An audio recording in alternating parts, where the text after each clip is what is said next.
paper 5 planning analysis and evaluation paper. It is 9701/51 May June 2022. We have 1 hour 15 minutes for this paper, and we need to attempt all questions. The important values, constant, and standards are printed in this question paper. Also, the periodic table is provided at the end of the paper. All right. Let's start with the calculation, and let's start with the question actually. A student plans an investigation to find the molar ratio of the reaction between sodium chloride and lead compound. The student is provided with solid NaCl and 0.2 mole per dm cube aqueous lead compound. The reaction between NaCl aqueous and the aqueous lead-2 compound produces an insoluble compound as a precipitate. All right. Now part A, the student prepare 0.2 mole per dm cube aqueous NaCl, calculate the mass of NaCl needed to make 250 cm cube of 0.2 mole per dm cube NaCl aqueous. Now we know the concentration and volume, which means we can find the moles of NaCl. So in the first part of the question, 1000 centimeter cube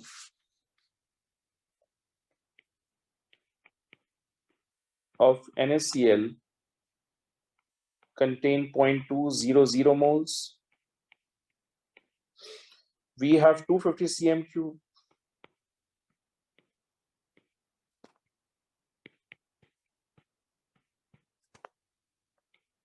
So obviously we have 0.05 moles of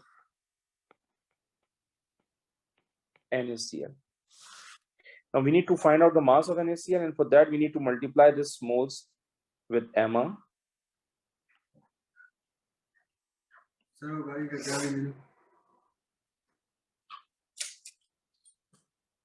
Mass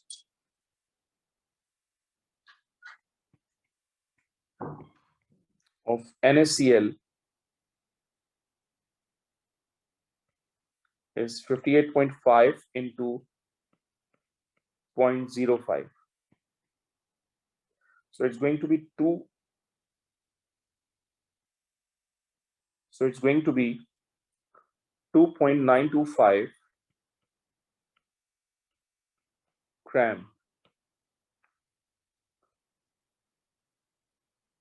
So mass of NaCl is 2.925 gram. Okay.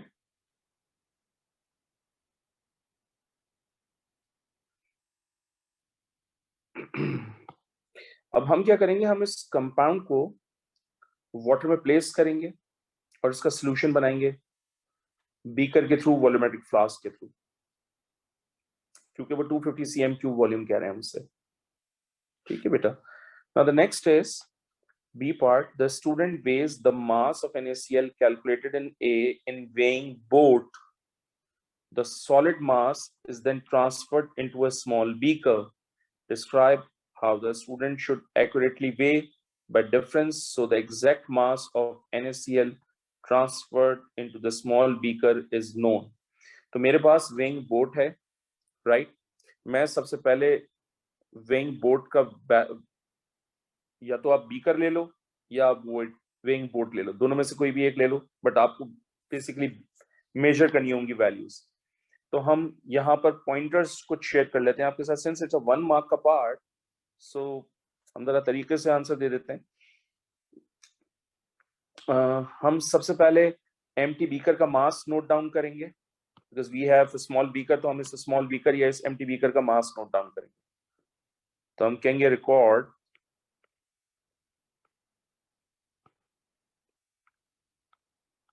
the mass of empty beaker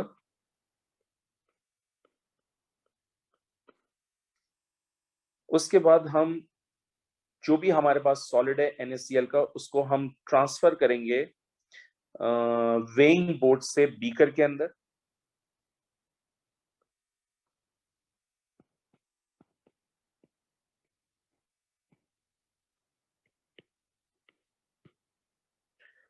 transfer the solid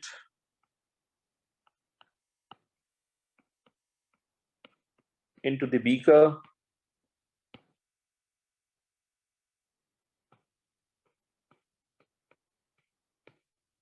from weighing board.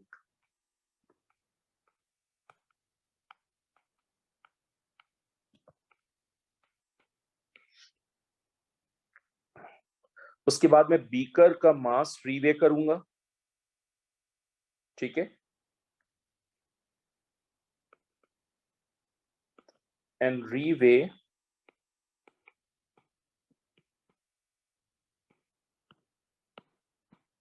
the mass of beaker and its content.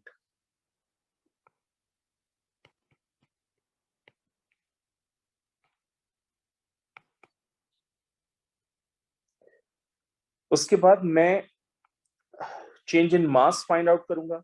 जाहिर सी बात है, मैंने mass of empty beaker लिया हुआ था, फिर मैंने mass of beaker plus content लिया हुआ है, इन दोनों को सब्ट्रैक्ट करूंगा तो चेंज इन मास आ जाएगा मेरे पास। तो find the change in mass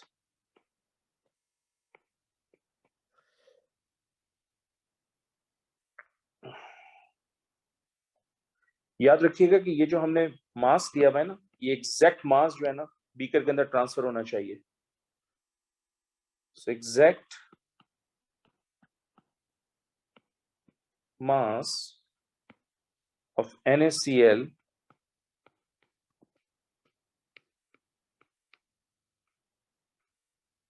should be transferred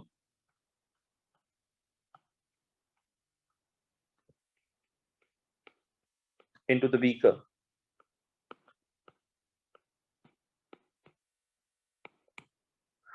All right. I hope it makes sense to you. Now, the next part of the question is, the student is given a small beaker containing mass of NaCl calculated in A. All right. Describe how the student should prepare 250 cm cube of 0.2 mole per dm cube NaCl. Include the names and capacities of each apparatus used in the preparation of the solution. So guys, it is a classical example of making a stock solution, और stock solution जो है वो मैं 250 cm cube volumetric flask के through prepare करूंगा। सो हम यहाँ लिख देते हैं कि in this part we are making a stock solution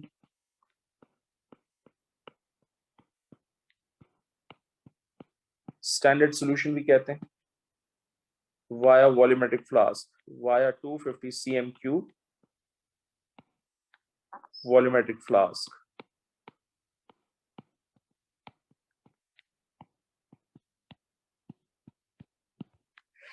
All right. तो मैं सबसे पहला काम क्या करूंगा, मैं एक स्मॉल बीकर ले रहा हूं, इस स्मॉल बीकर के अंदर small amount of distil water add करूंगा।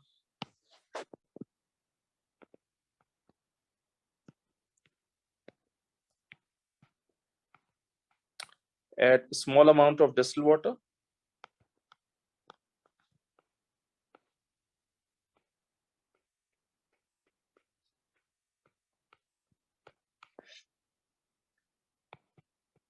into the small beaker.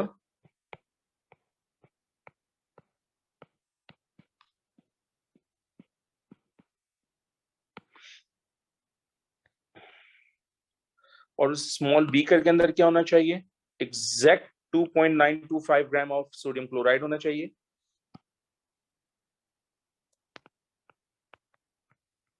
containing 2.925 gram of NaCl. मैं जो सॉलिड मैंने ऐड किया है NaCl का, उसको मैं स्टर करूंगा ताकि वो डिसॉल्व हो। Stir the solid to dissolve.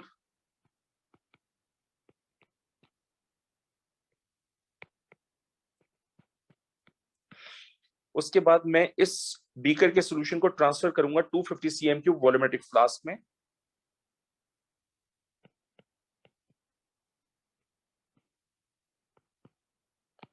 So transfer this solution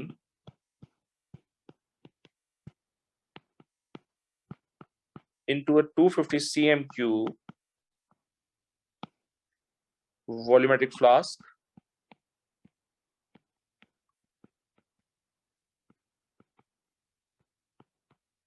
Alright.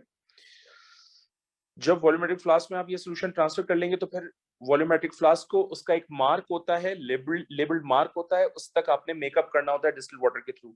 तो आप डिस्टिल्ड वाटर को slowly and gradually in a very small amount add करेंगे। लेकिन उससे पहले आपने एक और काम करना होगा। आप क्या करेंगे, ये जो आपका स्मॉल बीकर है इसमें small amount of distilled water मजीद ऐड करेंगे, और ऐड करने के बाद जो वॉशिंग होगी इसकी, उसको भी इस वॉल्यूमेट्रिक फ्लास्क के अंदर प्लेस कर देंगे फॉर एक्यूरेट रिजल्ट्स। सो हम यहां पर क्या करेंगे, add a small amount of distilled water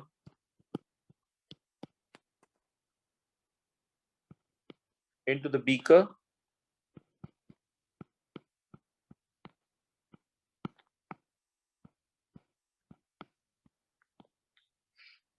to wash off remaining solid.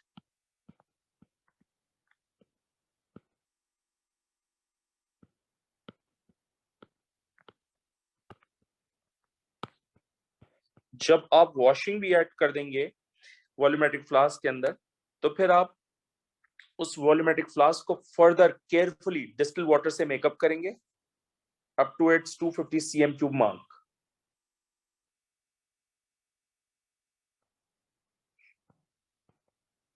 And carefully करना होता है तो add dropwise distil water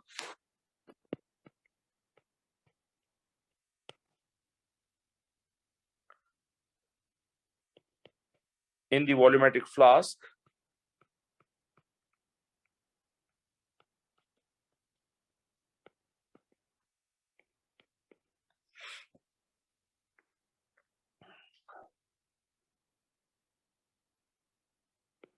up to its 250 cm³ mark।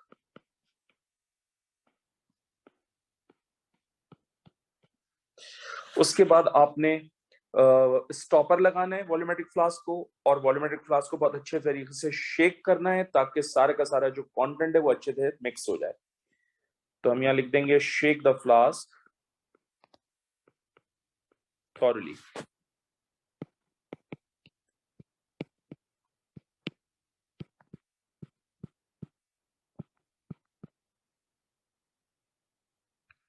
To mix the content.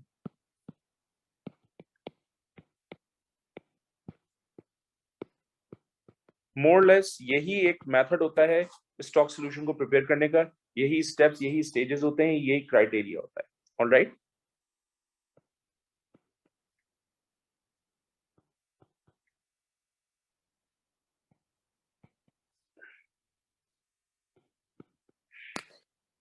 Now the next part is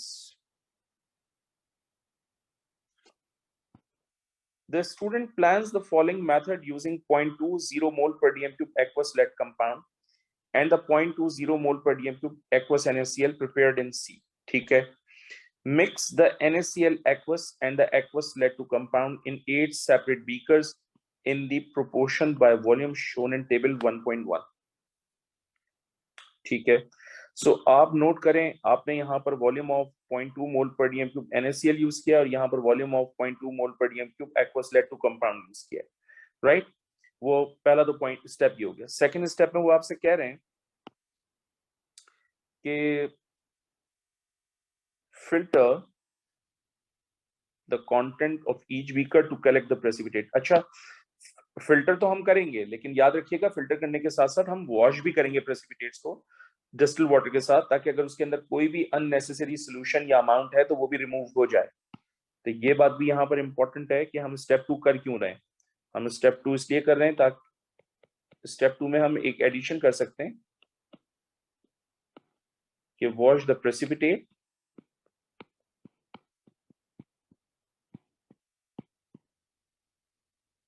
with distil water. तो जब भी हम filter करते हैं हम सबसे पहले वॉश भी करते हैं।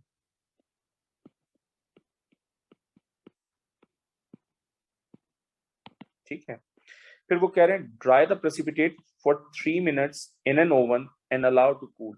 अच्छा जी, आप ओवन के अंदर ड्राई कर रहे हैं। ड्राई क्यों कर रहे हैं? ताकि जो मॉइस्चर है वो रिमूव हो जाए। तो हम यहाँ लिख सकते हैं कि टू रिमूव मॉइस्चर,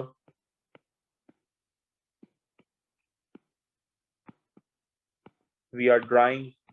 हम एक और काम भी कर रहे हैं, हम ओवन में रख के उसको ड्राई करने की कोशिश करें। तो अगर ओवन में रख के ड्राई करने की कोशिश कर रहे हैं तो हम मेक श्योर करेंगे कि वो डिकम्पोज ना हो कंपाउंड।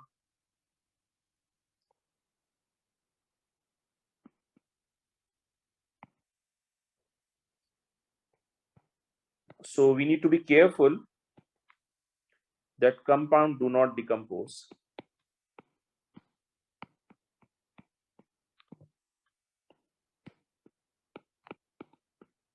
हमें इस बात का भी ख्याल रखना है। Next is weigh and record the mass of precipitate produced in each beaker. Okay. State one extra step that would improve this method. Explain why this method is necessary. तो मैंने पहले ही कह दिया था आपको कि भाई हमने इस फिल्टर करते हुए हमने प्रेसिपिटेट्स को वॉश नहीं किया, तो we need to wash the precipitates, right. और हम प्रेसिपिटेट्स क्यों वॉश कर रहे हैं? ताकि जितनी इंप्योरिटीज हैं वो डिस्टिल वाटर के थ्रू रिमूव हो जाए। तो बेसिकली यही वो चीज पूछ रहा है आपसे एक्स्ट्रा स्टेप में, और यही लिखना भी है। तो हम यहाँ लिख देते हैं कि wash the precipitate with distil water.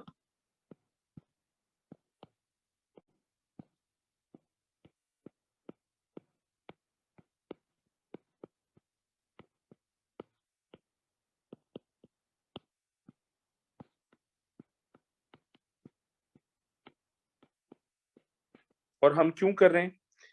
ताकि कोई भी सॉल्युबल इंप्योरिटी अगर अवेलेबल है प्रेसिपिटेट के अंदर तो वो रिमूव हो जाए डिस्टिल वाटर के through. Excuse me, to remove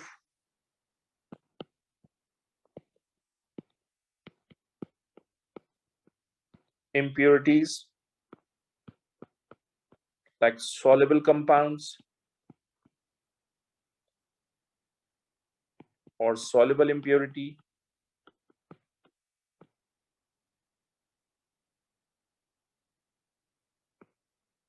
इसके अलावा अगर कोई soluble solution है तो वो भी रिमूव हो जाए। and traces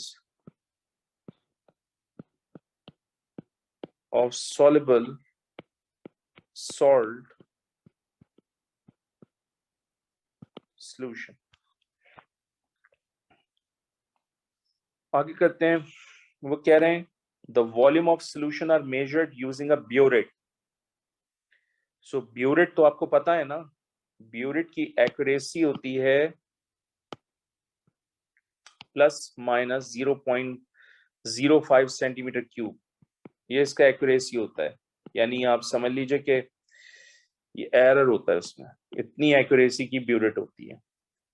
ठीक है, वो कह रहे हैं calculate the percentage error when measuring 10 cm cube of solution, show your working. Calculate percentage error when 10 cm cube of solution, showing your working.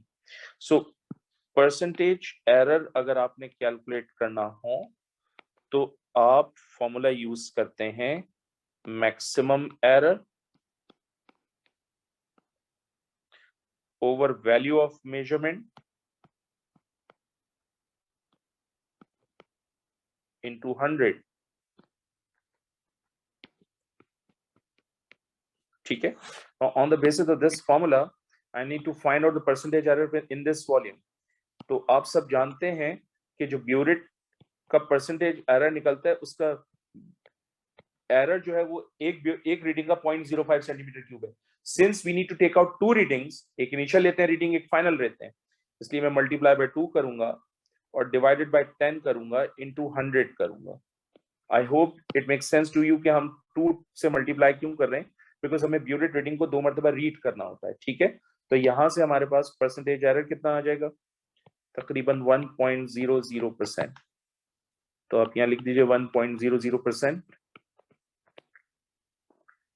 उसके बाद वो पूछ रहे हैं हमसे, how would you ensure that the results of the investigation are reliable. भाई जब भी आपको एक्सपेरिमेंट की रिलायबिलिटी डिटरमिन करनी है तो आपने एक्सपेरिमेंट को रिपीट करना है। ठीक है, टिल अ कांस्टेंट मास और रिजल्ट्स वर ऑब्टेन्ड। तो हम यहां लिखेंगे कि repeat the experiment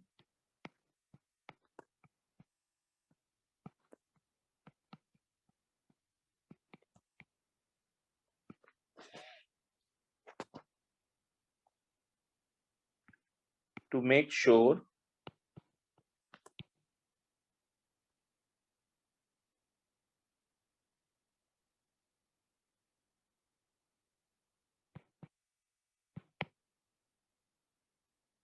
that mass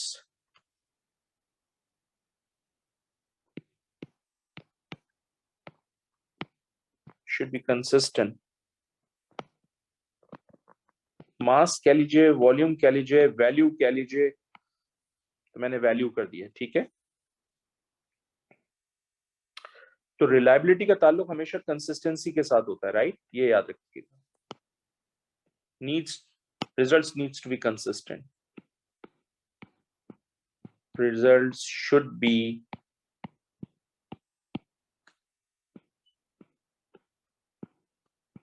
consistent।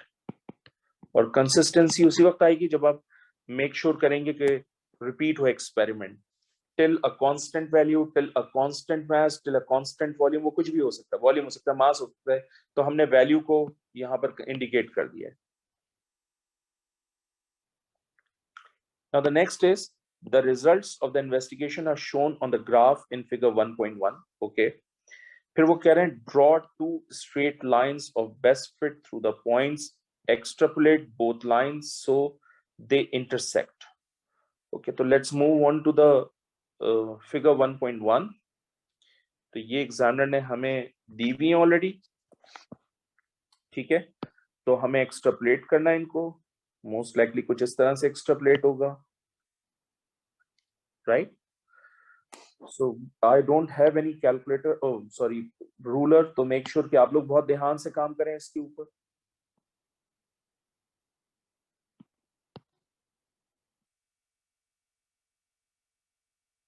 ये मैंने बनाया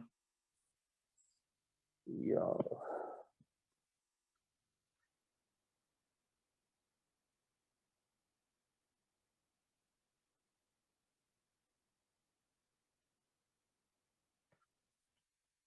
ठीक है, I am trying to fix it, आप लोग भी बनाएंगे ये,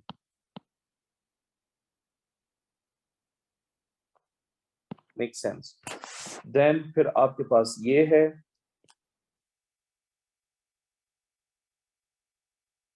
it's not good at all, या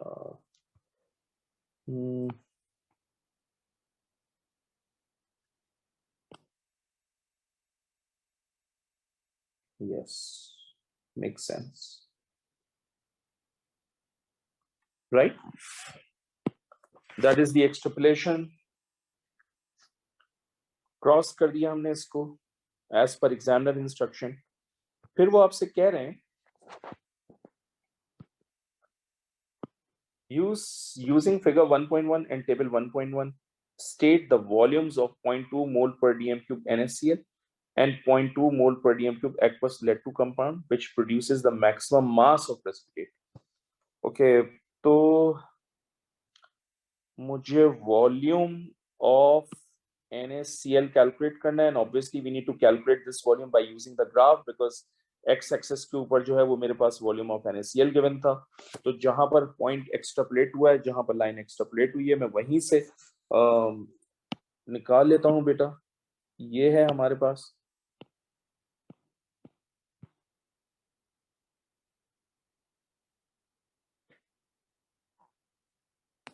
राइट। सो अगर आप नोट करें, ये आपके पास आई बिलीव 31 है, ये आपके पास 32 है, एंड आई थिंक सो जो मैंने कैलकुलेट किया वो अप्रोक्सीमेटली 33 है, राइट।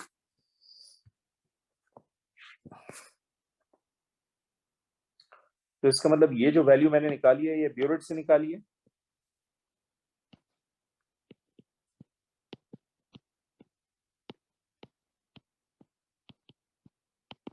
ठीक है, तो मेरे पास वॉल्यूम ऑफ NaCl आ गया 33 सेंटीमीटर क्यूब।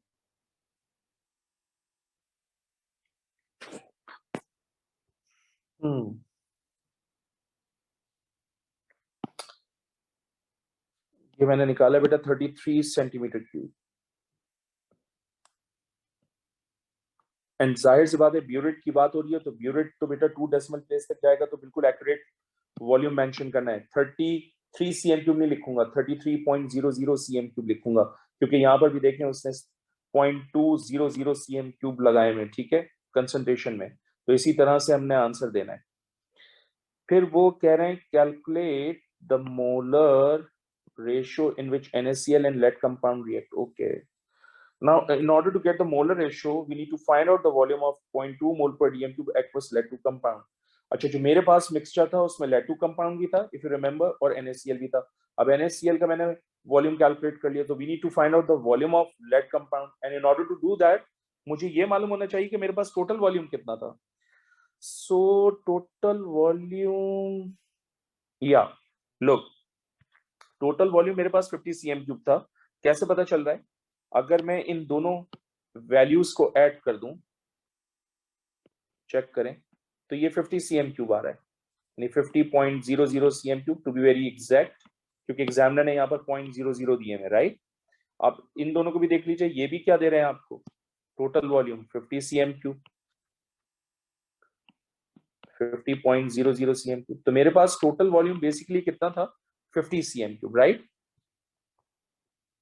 सो अगर मेरे पास, हम यूं कह सकते हैं कि अगर मेरे पास total volume of solution, wait करो मैं यहाँ एक्स्ट्रा एक वर्किंग कर देता हूं आपको, कि टोटल वॉल्यूम ऑफ सॉल्यूशन कितना है मेरे पास, 50 सीएम क्यूब, ऑलराइट। और मेरे पास वॉल्यूम ऑफ NaCl कितना आ गया ब्यूरेट से,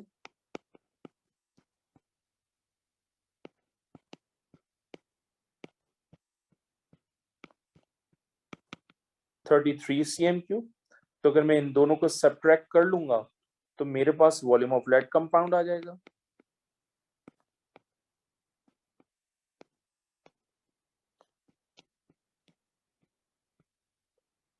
तो ये हो जाएगा 55 minus 33, this will give you 17.0 CM cube, right.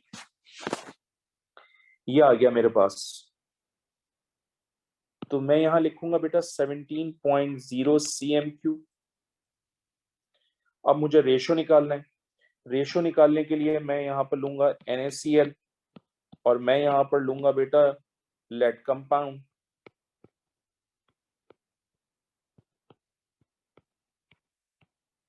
सो जाहिर सी बात है आपके पास NaCl है 33.00 सेंटीमीटर क्यूब, और ये है आपके पास 17.00 सेंटीमीटर क्यूब।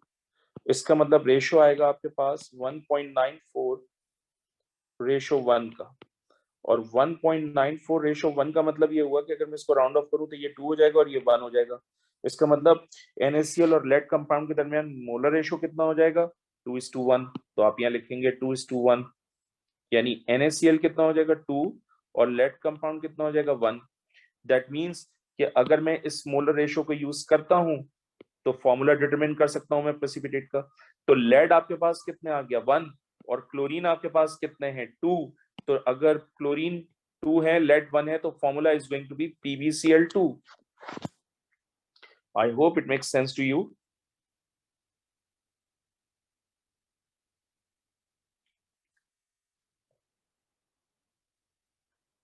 सही है? ओके. ओके, ये याद रखिएगा कि y एक्सिस के ऊपर मास ऑफ प्रेसिपिटेट है और x एक्सिस के ऊपर वॉल्यूम ऑफ NaCl था. ठीक है. Next part G.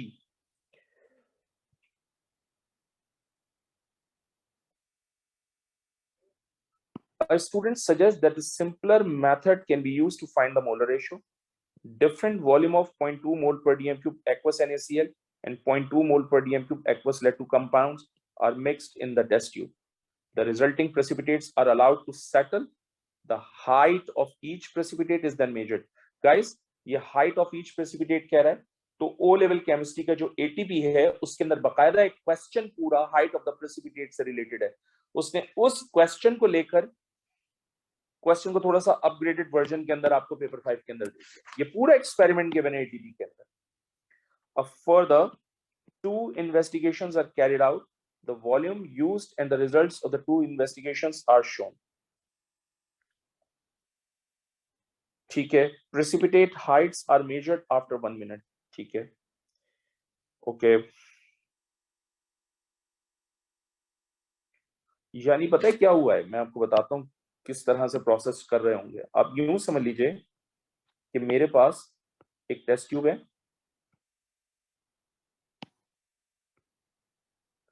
ठीक. और इस टेस्ट ट्यूब के अंदर ना सॉल्यूशन है.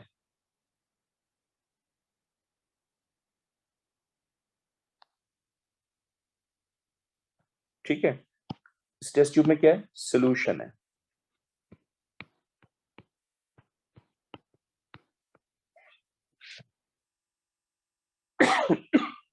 रिएक्शन होगा तो प्रेसिपिटेट्स बनेंगे.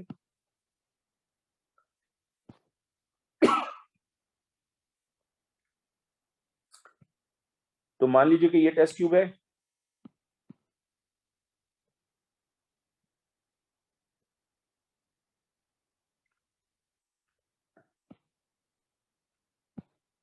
ठीक है. अब इस टेस्ट ट्यूब के अंदर ना प्रेसिपिटेट्स भी हैं और सॉल्यूशन भी है, दोनों हैं. अब यूं समझ लीजिए कि ये आपका सॉल्यूशन का लेवल आ गया और आप ये समझ लीजिए कि ये आपके प्रेसिपिटेट्स का लेवल आ गया. ये आपके प्रेसिपिटेट्स आ गए. सही है. These are your precipitates, right. और ये आपका सॉल्यूशन का लेवल आ रहा है. सो हमने क्या करना है? हमने ये कहना है कि भाई ये आपका सॉल्यूशन हो गया और ये आपके प्रेसिपिटेट्स हो गए and we need to measure the height of precipitate. That shows कि बेटा मैं यहां से यहां तक हाइट मेजर करूंगा. ये मेजर करना है मैंने. This is going to be my measurement for height of precipitate. So measurement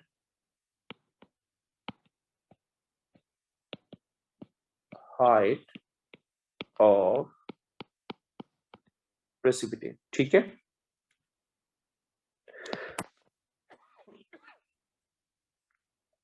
important चीज ये है कि हम प्रेसिपिटेट की जो हाइट है ना वो मेजर करेंगे आफ्टर 1 मिनट. 1 मिनट के बाद करेंगे, उससे पहले नहीं करेंगे. I am sorry guys. आप नोट करें एक और खास बात, और खास बात ये है कि ये जो डेटा दिया हुआ है ना इसमें टोटल वॉल्यूम सेम आ रहा है. चेक करें. ये भी 10 है, ये भी 10 है, ये भी 10 है, ये भी 10 है, ये भी 10 है, ये भी 10 है, ये भी 10, ये भी 10 और ये भी 10 सेम. तो total height of the solution जो है ना वो सेम आई हुई है, राइट. एग्जामिनर ने आपको ये पूरा का पूरा स्केच करके दिया हुआ है. तो हम क्या करेंगे, जहां इंटरसेक्ट हुआ है वहां से एक नॉर्मल ड्रॉ कर लेते हैं. यहाँ पे वो कुछ इस तरह से ड्रॉ हो जाएगा.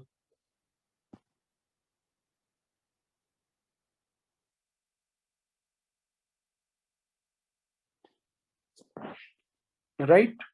एंड अप्रोक्सीमेटली जहां तक मुझे नजर आ रहा है पढ़ने में ये 5.2 है. ठीक है जनाब. तो हमने ये भी निकाल लिया। अब यहां से थोड़ी सी एनालिसिस करके दिखा देते हैं कि भाई क्या होगा। पहला पॉइंट तो ये है मेरे पास कि मुझे जो डेटा गिवन था उस डेटा से मुझे ये पता चला कि टोटल वॉल्यूम सेम है, that is 10 centimetre cube. Volume of NaCl जो है वो मुझे इस ग्राफ से मिला है 5.2 सेंटीमीटर क्यूब।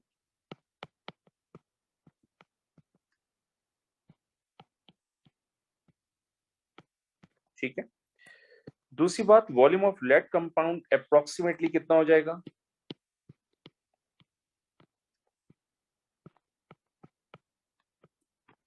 इस सिचुएशन में volume of lead compound approximately same हो जाएगा 1:1 के रेशियो की वजह से 5.2। सही है।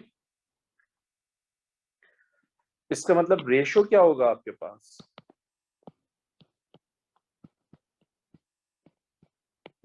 NaCl एंड लेड कंपाउंड, ये हो जाएगा 5 and 5, तो ratio is going to be 1:1। तो आपके पास रेशियो क्या आना चाहिए? PbCl आना चाहिए। लेकिन आप जानते हैं कि PbCl तो कभी भी एग्जिस्ट ही नहीं करता। इसका मतलब ये हुआ हमने इससे पहले जो कैलकुलेशन करी है उसमें तो हमने PbCl2 निकाला है। इसका मतलब ये ज्यादा एक्यूरेट मेजरमेंट्स हैं as compare to these, right? तो हम यहां लिखेंगे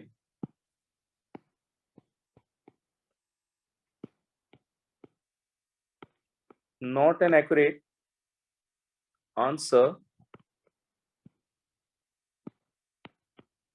because we have determined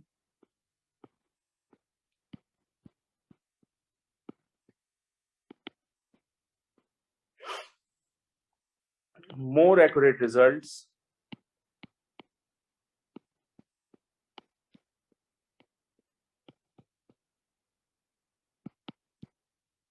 in previous experiment,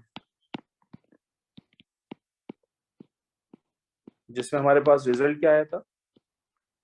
experiment, that is PbCl2। ये हमारा एक्यूरेट था।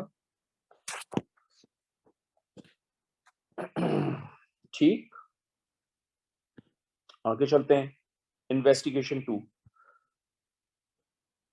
ये इन्वेस्टिगेशन 1 थी गाइस, राइट? अब इन्वेस्टिगेशन 2 है। वो कह रहे हैं precipitate heights are measured after 5 minutes. ठीक है। वॉल्यूम ऑफ NaCl ये गिवन था, वॉल्यूम ऑफ लेड कंपाउंड ये गिवन है, और ये एग्जामिनर ने मेंशन कर दिया आपको। सही है। ठीक है।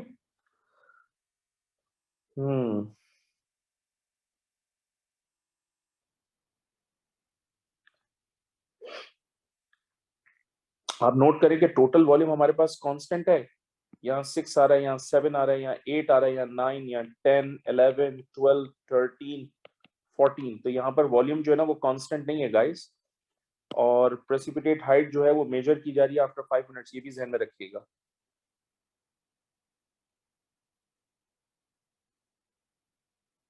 ठीक है।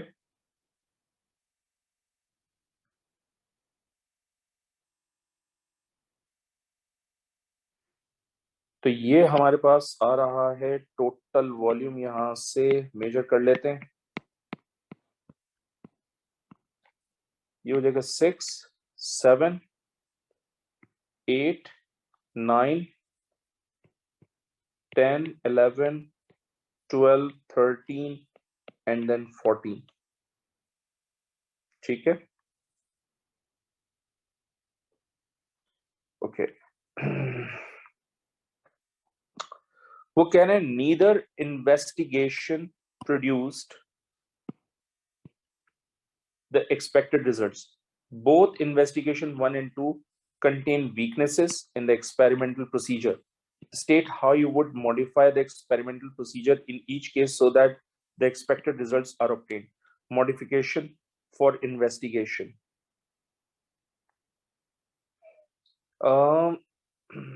देखिए यहाँ पर हमने मेजरमेंट की थी, तो हो सकता है मेजरमेंट करते हुए हमसे ये गलती हो गई हो कि हमने जैसी रिएक्शन हुआ प्रेसिपिटेट्स को सेटल होने नहीं दिया और फौरन height of the precipitate measure करने की कोशिश की, जिसकी वजह से इनएक्यूरेसी जनरेट हुई।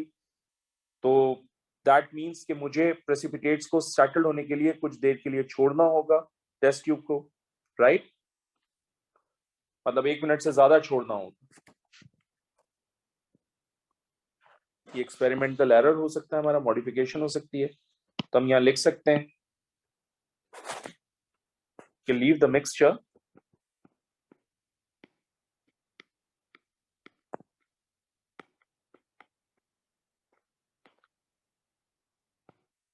for a longer period of time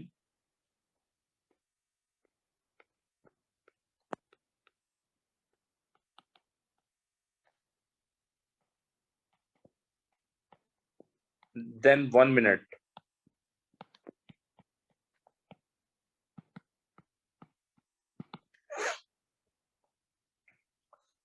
This allows the precipitate to settle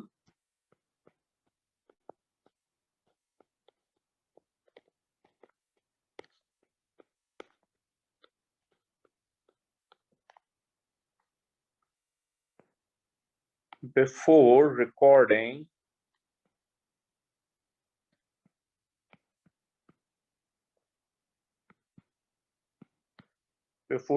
this height. ठीक है? Modification for investigation 2.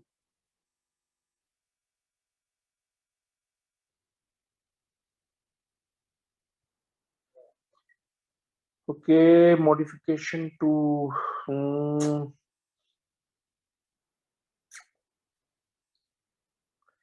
बेटा मैंने यहाँ पर जो कंसंट्रेशन यूज की हुई है ना NaCl की, वो 0.2 मोल पर डीएम क्यूब है।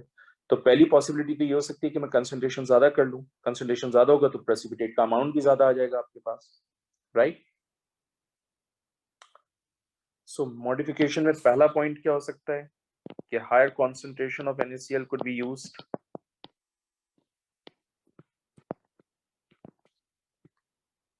Higher concentration of NaCl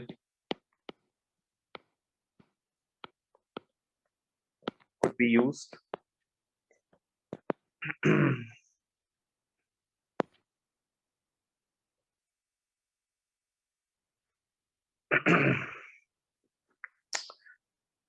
इसके अलावा वॉल्यूम ऑफ सॉल्यूशन जो है वो मेरे पास बहुत कम है, right? Total volume of solution तो बहुत ही कम आ रहा है, तो मैं इस वॉल्यूम ऑफ सॉल्यूशन को भी इंक्रीज कर सकता हूँ।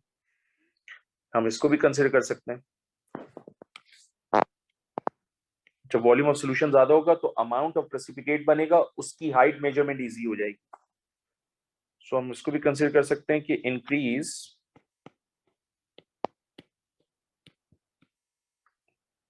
In volume of solution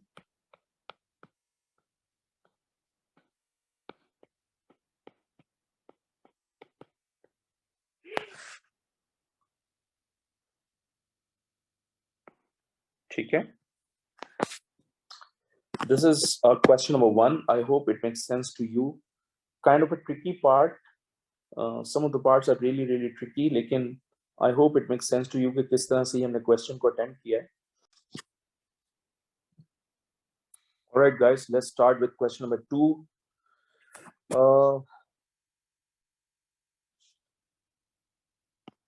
A student planned to study the rate of hydrolysis of 2-bromo-2-methyl propane. And guys, आप सब जानते हैं कि हैलोजन जिस कार्बन के साथ अटैच होता है, अगर उसके पास कोई भी हाइड्रोजन ना हो तो वो टर्शी कार्बोकैटायन होता है। तो बेसिकली ये टर्शी अल्काइल हैलाइड होता है। तो इट मींस आपको ये भी ध्यान में होना चाहिए कि this is basically tertiary alkyl halide. तो यहां लिख देते हैं हम कि it is 3 degree alkyl halide. हम ये भी बता सकते हैं कि अगर ये 3 डिग्री अल्काइल हैलाइड है और वाटर के साथ हाइड्रोलाइज हो रहा है और हमें रेट ऑफ हाइड्रोलिसिस डिटरमाइन करनी है, इसका मतलब ये हुआ कि ये SN1 मैकेनिज्म होगा, because SN1 mechanism takes place in tertiary alkyl life. तो ये SN1 रिएक्शन हो रहा है जिसकी प्लानिंग या क्वेश्चन की डिस्कशन की बात होगी। अच्छा जी, जब ये हाइड्रोलिसिस हो रही है इन दोनों के दरमियान तो टर्शियरी अल्कोहल बना मेरे पास और H+ आयन और Br- आयन बने। तो आप सब जानते हैं कि अगर H और Br- दोनों आपस में कंबाइंड हो जाएं तो ये HBr बना लेंगे और HBr जो होता है वो एसिड होता है। सही है। वो कह रहे हैं as the concentration of 2-bromo-2-methyl propane decreases during the reaction, the concentration of hydrogen ion also increases. यानी वो ये कह रहे हैं कि अगर इसकी कॉन्सेंट्रेशन डिक्रीज हो रही है, यानी ये रिएक्शन करेगा और रिएक्शन करके प्रोडक्ट में कन्वर्ट होगा, तो इसकी कॉन्सेंट्रेशन विद टाइम डिक्रीज होगी जबकि इसकी कॉन्सेंट्रेशन विद टाइम इंक्रीज होगी, राइट। अगर इसकी कॉन्सेंट्रेशन इंक्रीज हो रही है तो जाहिर सी बात है रेट ऑफ रिएक्शन भी इंक्रीज हो रहा होगा विद टाइम। सही है। The student plans the following method, place 100 centimetre cube of mixture of propanol and water into the conical flask। तो भाई अगर आपने 100 cm क्यूब ऑफ मिक्सचर लिया है तो ये मिक्सचर आपने मेजरिंग सिलेंडर से वेट किया होगा, राइट। तो हम लिख देते हैं यहां पर कि हमने मेजरिंग सिलेंडर यूज किया है।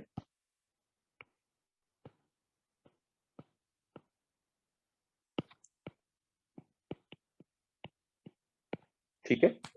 उसके बाद वो आपसे कह रहे हैं heat the mixture to 35 degree Celsius and maintain this temperature. भाई टेम्परेचर को मेंटेन करना चाहते हैं और टेम्परेचर को मेंटेन करने के लिए जरूरी है कि मैं थर्मोस्टैटिकली कंट्रोल्ड वाटर बाथ यूज करूं। मैं बंसन फ्लेम जो है या बंसन बर्नर को जो है ना वो यूज नहीं कर सकता हूँ। पूछे क्यों? इसलिए क्योंकि बंसन बर्नर जो है उस पर नेकेड फ्लेम होगा और सारे के सारे ऑर्गेनिक मॉलिक्यूल्स जो होते हैं वो फ्लेमेबल होते हैं, तो वो ज्यादा मुनासिब बात नहीं होगी। तो हम यहाँ लिख सकते हैं कि भाई for temperature can not use Bunsen burner.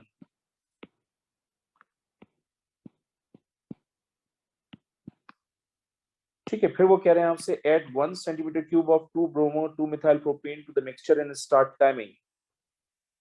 तो जाहिर सी बात है अगर आपके पास 1.00 cm क्यूब कह रहा है यानी इतनी एक्यूरेट मेजरमेंट कर रहा है, तो बेटा एक्यूरेट मेजरमेंट तो आपको पता है ना ब्यूरेट के थ्रू ही होगी। यानी ये मास ये वॉल्यूम मैंने कहां से मेजर करना है? ब्यूरेट से मेजर करना है, बिकॉज उसने 1.00 cm क्यूब लिखा है। That means you need a very accurate volume. After that, after 1 minute, transfer a 10 cm cube sample of the reaction mixture। अब मैं अगर 10 centimetre cube of reaction mixture को ट्रांसफर कर रहा हूं तो ऑब्वियसली ये मिक्सचर मैं ट्रांसफर करूंगा पिपेट के थ्रू, राइट।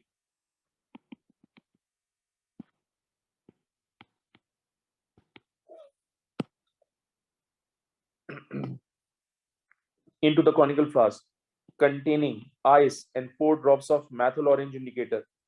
भाई why are we adding ice? Ice is usually used to quench the reaction। quench का मतलब क्या करते हैं? quench का मतलब होता है रिएक्शन को स्टॉप करना, स्लो करना या टेम्परेचर को कम कर देना। क्वेंचिंग के मीनिंग ये होते हैं। इन तीनों में से कोई भी एक बात ली जाती है, तो मैं यहाँ लिख देता हूं टू क्वेंच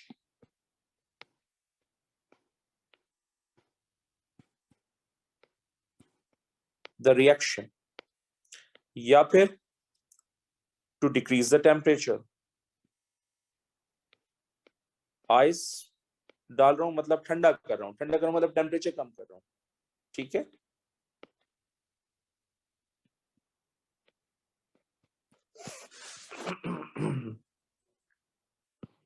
उसके बाद वो कह रहे हैं आपसे नेक्स्ट फिफ्थ स्टेप में immediately titrate 10 cm cube of the reaction mixture with 0.02 mole per dm cube sodium hydroxide। तो जाहिर सी बात है सोडियम हाइड्रोक्साइड है तो ब्यूरेट में होना चाहिए, तो आप लिख दीजिए बेटा has to be in the burette.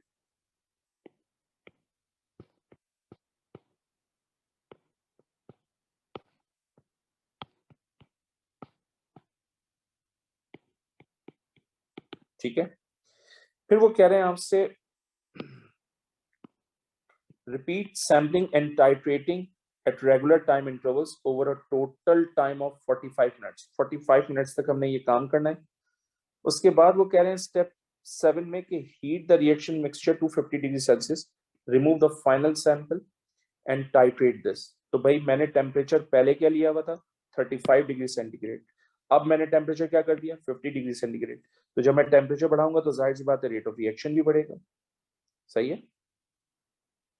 और जब रेट ऑफ रिएक्शन बढ़ेगा तो रिएक्शन क्विक हो जाएगा. जब रिएक्शन क्विक होगा तो वो जल्दी कंप्लीट हो जाएगा. तो मैं यहाँ लिख सकता हूँ कि मैं एक्चुअली 50 डिग्री सेल्सियस टेम्परेचर क्यों यूज कर रहा हूँ, to increase the rate of reaction.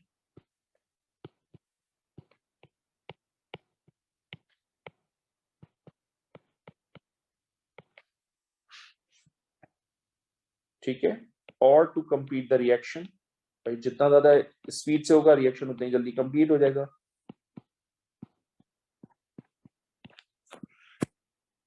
ठीक है. Now, A part 1. State the apparatus you would use to maintain the temperature of the reaction mixture. मैंने अभी थोड़ी देर पहले बोला था कि हम बंसन बर्नर यूज नहीं कर सकते. अगर मुझे टेम्परेचर को मेंटेन करना है तो मैं थर्मोस्टैटिकली कंट्रोल वाटर बाथ यूज करूंगा. तो हम यहाँ लिख देते हैं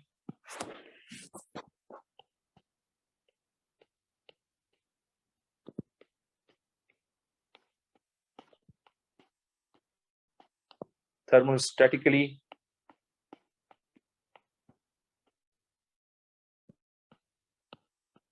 control water bath. Water bath use करने की एक रीजन ये भी होती है कि सारे ऑर्गेनिक मॉलिक्यूल्स फ्लेमेबल होते हैं.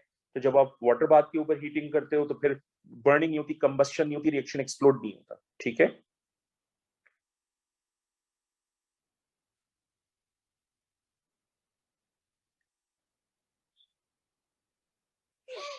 फिर आपके पास suggest why the experiment is carried out away from the naked flame. Again मैंने रीजन दिया आपको कि ऑर्गेनिक कंपाउंड्स फ्लेमेबल होते हैं. तो हम यहाँ लिखेंगे कि ऑर्गेनिक मॉलिक्यूल्स और compounds are flammable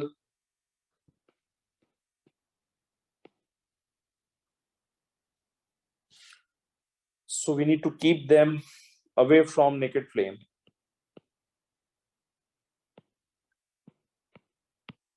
So need to keep away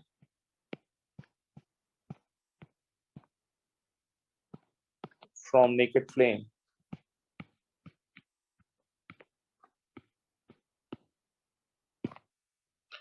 फिर वो कह रहे हैं आपसे state the piece of equipment and their capacities that you could use to measure 1 centimeter cube of 2-bromo 2-methyl propane in step 3. मैंने आपसे कहा था कि ये बहुत ही एक्यूरेट वॉल्यूम है और इतना एक्यूरेट वॉल्यूम जो है वो आप जाहिर सी बात है ब्यूरिट से ही मेजर करोगे.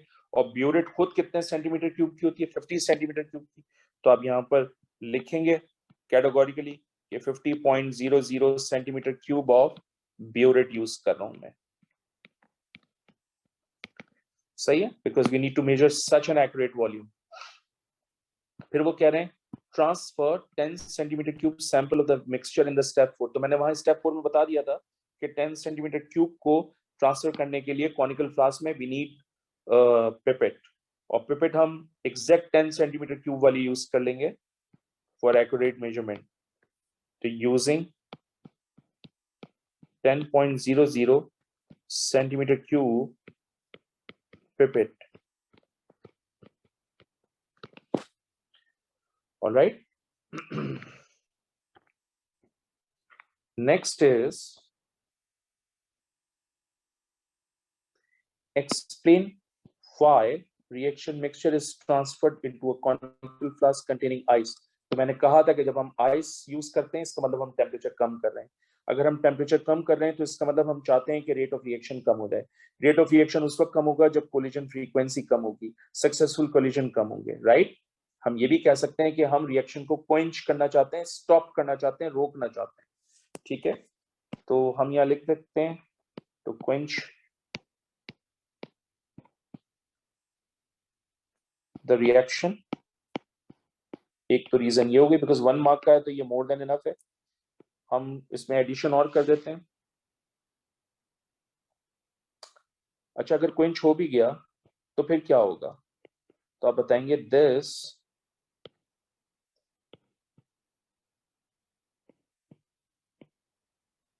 prevents successful collision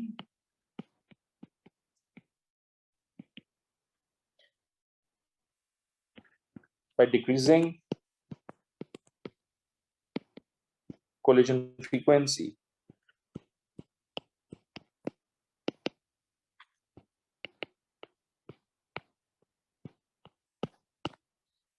सही है।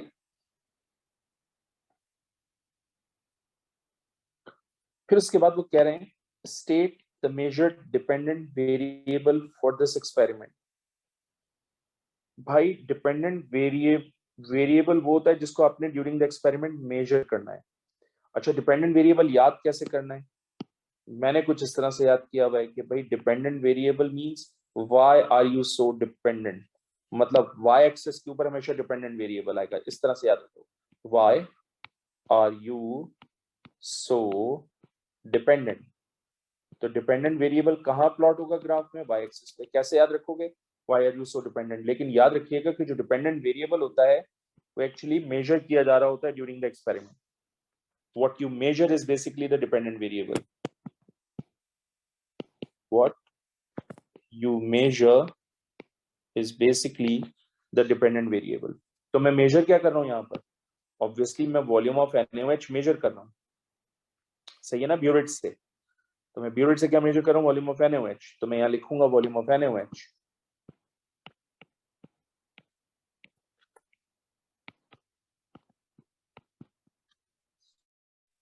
ओके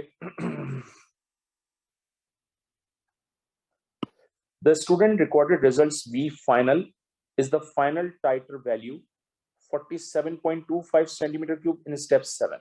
ठीक है, ये एग्जामिनर ने हमें बता दिया कि जी हमने ये वैल्यू कैलकुलेट की हुई है। ठीक है, स्टेप 7 में वो कह रहे हैं complete table by calculating the value of V final minus VT। ये इंपॉर्टेंट है। तो V फाइनल तो उसने मुझे ये दे दिया है और VT इस क्वेश्चन के अंदर गिवन है। तो मैं V फाइनल माइनस VT करूंगा तो मुझे यहां पर आंसर मिल जाएगा। ठीक है, सो VT बेसिकली क्या है? VT बेसिकली है जिसको हमने मेजर किया, राइट? ये हमने मेजर किया है।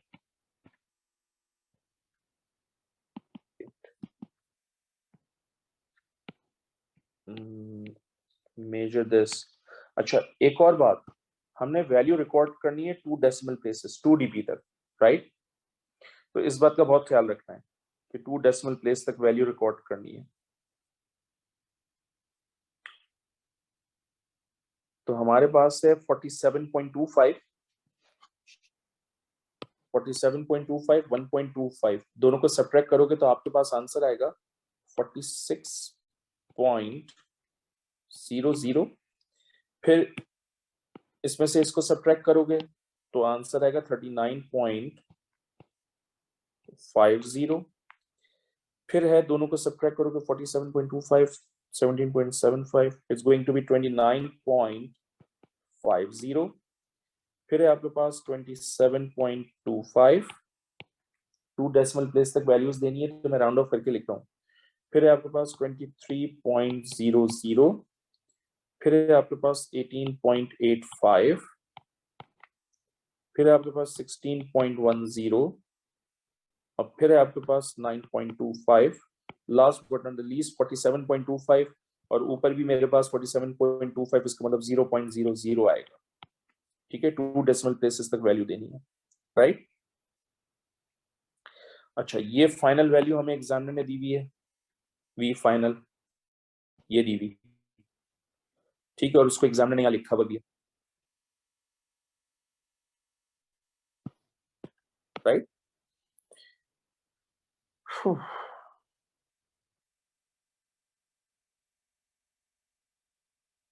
अच्छा, VT है क्या? VT I personally feel volume of NaOH है जो कि H आइन के वॉल्यूम से रिएक्शन करने के लिए रिक्वायर्ड होगा। तो मैं यहाँ बता देता हूँ कि ये है क्या। ये बेसिकली है volume of NaOH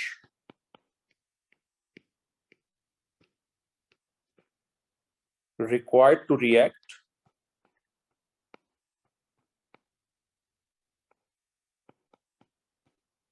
with volume of H ions। अब एक और मसला है क्या, आप नोट करें ये जो वॉल्यूम ऑफ NaOH है ये मुसलसल इंक्रीज हो रहा है, ऐसा ही है। तो भाई इंक्रीज क्यों हो रहा है? इंक्रीज इसलिए हो रहा है क्योंकि जब अल्काइल सारे का सारा जब अल्काइल हैलाइड रिएक्ट करेगा तो वो बहुत ज्यादा हाइड्रोजन आयन प्रोड्यूस करेगा, राइट। जब ये सारे का सारा अल्काइल हैलाइड रिएक्शन करेगा तो ज्यादा हाइड्रोजन आयन प्रोड्यूस करेगा। तो जाहिर सी बात है जब ज्यादा हाइड्रोजन आयन प्रोड्यूस होंगे तो उनको न्यूट्रलाइज करने के लिए we need more amount of और मोर वॉल्यूम ऑफ NaOH। सही है, दैट मेक्स सेंस। तो हम यहाँ बता सकते हैं कि ऐसा क्यों हो रहा है। तो हम यहाँ लिख देते हैं कि all alkyl halide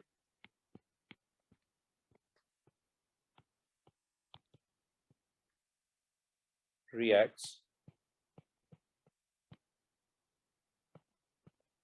so more hydrogen ions are produced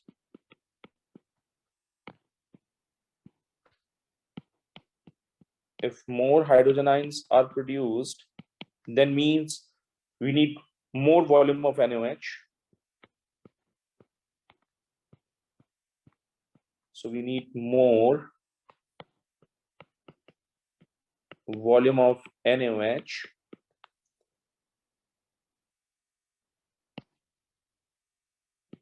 for the reaction।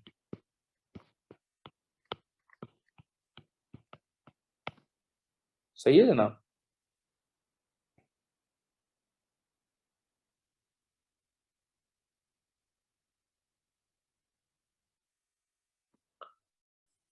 और V फाइनल माइनस VT क्या है?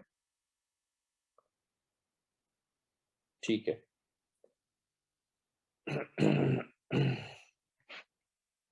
आगे चलते हैं, आगे पढ़ते हैं। वो कह रहा है the tighter VT is proportional to the concentration of the hydrogen ion। State what V final VT is proportional to। What V final VT is proportional to। और जाहिर सी बात है concentration of alkyl halide in the experiment। हम लिखेंगे concentration of halogenoalkane। guys alkyl halide को halogenoalkane भी कहते हैं।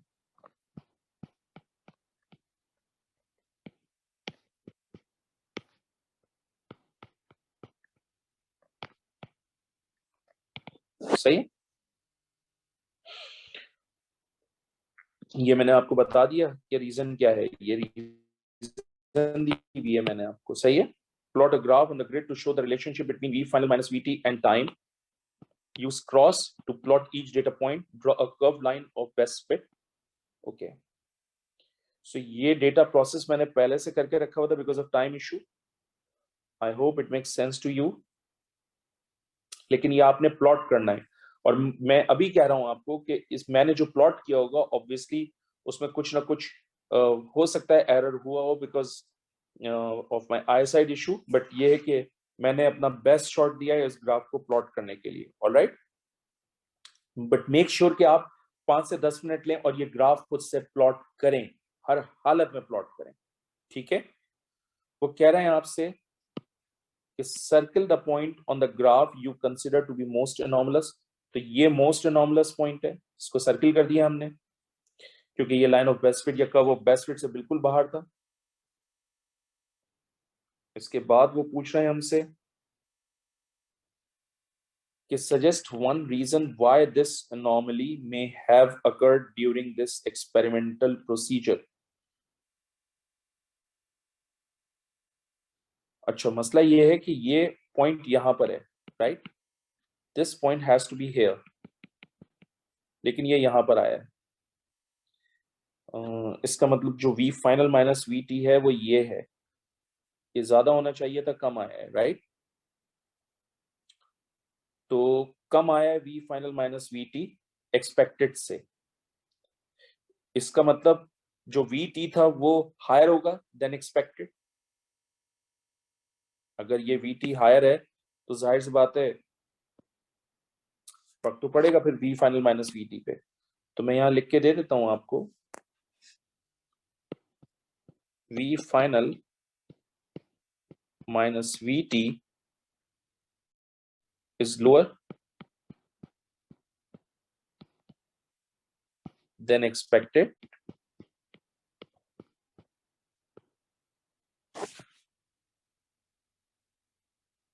which means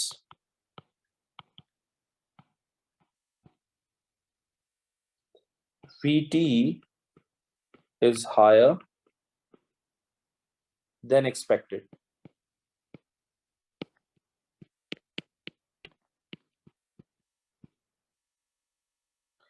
Which means more amount of NaOH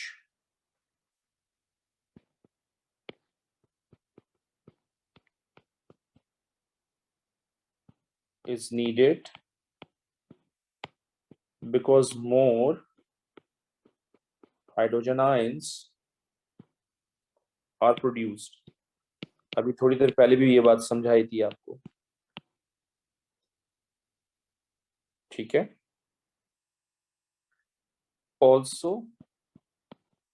जो क्वेंचिंग करनी थी हमने जिस टाइम के ऊपर, हमने उस टाइम के ऊपर क्वेंचिंग नहीं की। क्वेंचिंग हमने थोड़ा सा लेट की।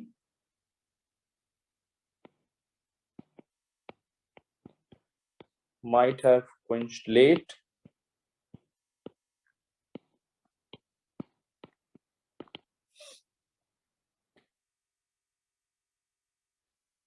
और जाहिर सी बात है क्वेंचिंग हमने लेट की जिसकी वजह से हाइड्रोजन आयन ज्यादा प्रोड्यूस हुए, and because of that volume of NaOH यानी V फाइनल VT ज्यादा हुआ एक्सपेक्टेड से, जिसकी वजह से V फाइनल माइनस VT जो है वो एक्सपेक्टेड से कम हो गया, एंड एज अ रिजल्ट ये अपीयर हुआ आपके पास एज अ पावर पॉइंट। चलिए देखिए वो कह रहे हैं use the graph to find two half lives for this reaction, state the coordinates of both points you used in your calculation. Okay, so guys मेरे लिए सबसे आसान पता है क्या है? 50 cm मेरे लिए सबसे आसान है कि मैं 50 cm क्यूब इनिशियल अमाउंट ले लूं, क्योंकि अगर मैं इसका हाफ करूंगा तो मेरे पास 25 आ जाएगा, राइट। तो मेरे पास बहुत ज्यादा आसान हो जाएगा इस तरह से काम करना। तो मैंने 50 का हाफ लिया, 25 के ऊपर मैंने ये कंस्ट्रक्शन लाइन ड्रॉ करी, और कंस्ट्रक्शन लाइन ड्रॉ करने के बाद मैंने यहां से लेकर यहां तक फर्स्ट हाफ लाइफ मेजर की, राइट। फर्स्ट हाफ लाइफ में मेजर करने लगा हूं, और फर्स्ट हाफ लाइफ मेजर करने के लिए ये मेरे पास 900 है, ये मेरे पास 1200 है। इसका मतलब ये 30, ये 60, ये 90, ये 120, और ये तकरीबन 120 तक चला गया। तो 900 ये है और ये 120, तो ये मेरे पास total first half life I 1020 second. फिर मैं 25 का हाफ करूंगा 12.5, ये 12.5 है मेरे पास, मैं इसको मेंशन कर देता हूं कि ये मेरे पास 12.5 है। तो 12.5 के ऊपर जब मैंने कंस्ट्रक्शन लाइन ड्रॉ करी तो मेरे पास हाफ लाइफ आएगी। तो यहां से लेकर यहां तक की जो हाफ लाइफ है वो मेरे यहां तक की तो हाफ लाइफ है 2100, राइट। और ये है 30 30 या 30 समथिंग 60 तक आ रही है मेरे पास। तो ये आ जाएगा मेरे पास 2160, राइट। सो मैं मुझसे क्या कहा जा रहा है, मुझसे कहा जा रहा है कि जनाब आप कोऑर्डिनेट्स मेंशन करें।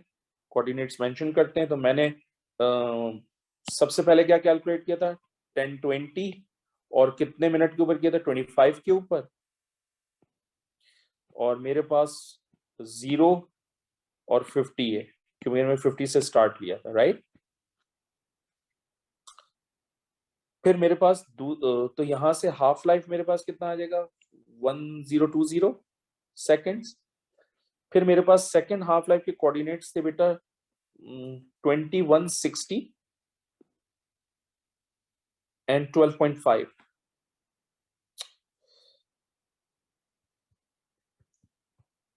सॉरी गाइस,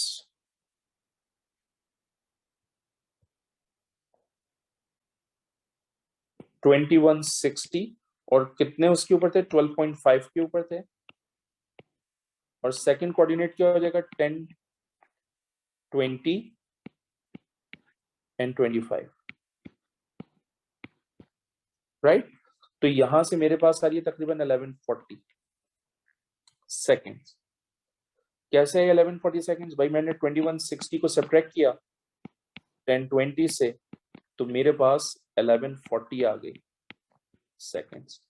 सो जब आप अपना ग्राफ प्लॉट करेंगे, मेक श्योर कि आप इसको अपने एंड से कैलकुलेट करके देखें, ठीक है। फिर वो आपसे कह रहे हैं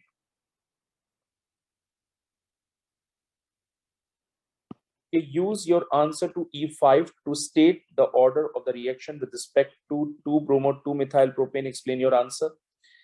हाँ, देखें उसने बोला भी है कि 1050 सेकंड से 1045 सेकंड्स तक आना चाहिए, तो मेरी वैल्यू स्लाइटली ज्यादा आ रही है, राइट।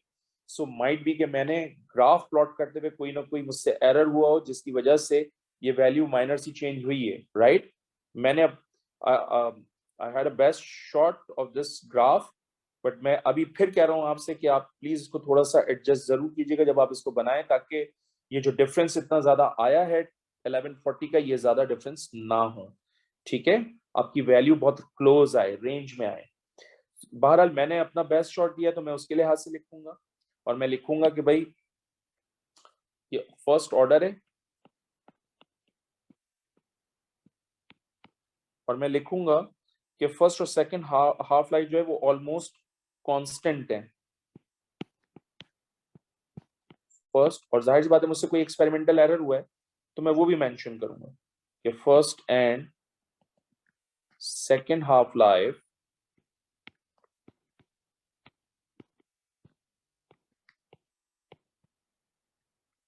और ऑलमोस्ट कांस्टेंट with some